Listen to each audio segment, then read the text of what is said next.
When the people saw that Moses was so long in coming down from the mountain, they gathered around Aaron and said, "Come, make us gods who will go before us. As for this fellow Moses who brought us up out of Egypt, we don't know what has happened to him." Aaron answered them, "Take off the gold earrings that your wives, your sons and your daughters are wearing, and bring them to me." So all the people took off their earrings and brought them to Aaron. He took what they handed him and made it into an idol cast in the shape of a calf, fashioning it with a tool. Then they said, "These are your gods, Israel, who brought you up out of Egypt." When Aaron saw this, he built an altar in front of the calf and announced, "Tomorrow there will be a festival to the Lord." So the next day the people rose early and sacrificed burnt offerings and presented fellowship offerings. Afterward they sat down to eat and drink and got up to indulge in revelry. Then the Lord said to Moses, "Go down, because your people, whom you brought up out of Egypt, have become corrupt.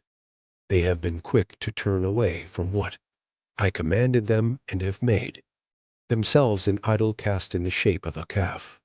They have bowed down to it and sacrificed to it and have said, 'These are your gods, Israel, who brought you up out of Egypt.' I have seen these people," the Lord said to Moses, "and they are a stiff-necked people. Now leave me alone, so that my anger may burn against them, and that I may destroy them. Then I will make you into a great nation." But Moses sought the favor of the Lord his God. "Lord," he said, "why should your anger burn against your people, whom you brought out of Egypt with great power and a mighty hand? Why should the Egyptians say, 'It was with evil intent that he brought them out, to kill them in the mountains and to wipe them off the face of the earth'? Turn from your fierce anger. Relent and do not bring disaster on your people.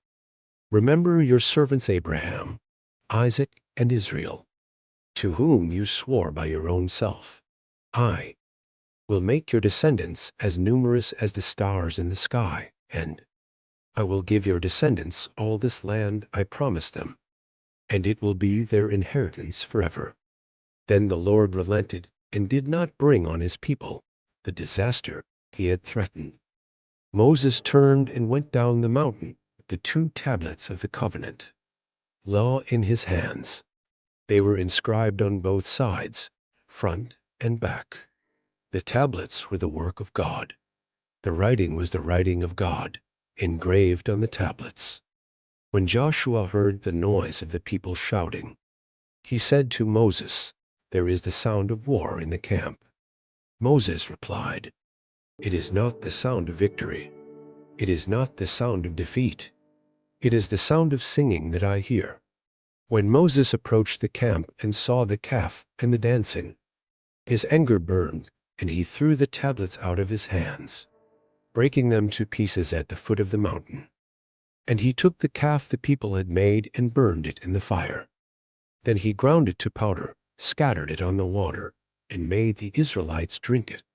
He said to Aaron, "What did these people do to you, that you led them into such great sin?" "Do not be angry, my lord," Aaron answered. "You know how prone these people are to evil. They said to me, 'Make us gods who will go before us.' As for this fellow Moses who brought us up out of Egypt, we don't know what has happened to him."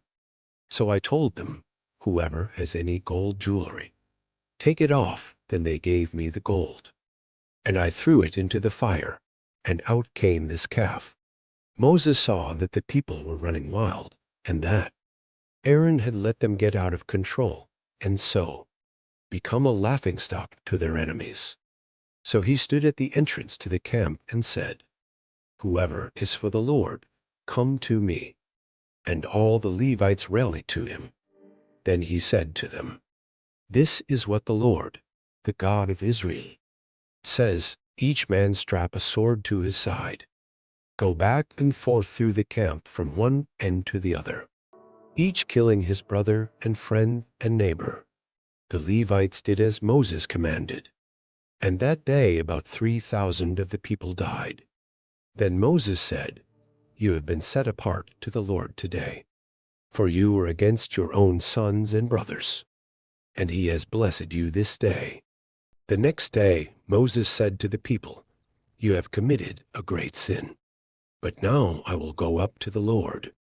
Perhaps I can make atonement for your sin." So Moses went back to the Lord and said, "Oh, what a great sin these people have committed. They have made themselves gods of gold. But now, please forgive their sin, but if not, then blot me out of the book you have written." The Lord replied to Moses, "Whoever has sinned against me, I will blot out of my book. Now go, lead the people to the place I spoke of, and my angel will go before you. However, when the time comes for me to punish, I will punish them for their sin." And the Lord struck the people with a plague because of what they did with the calf Aaron had made.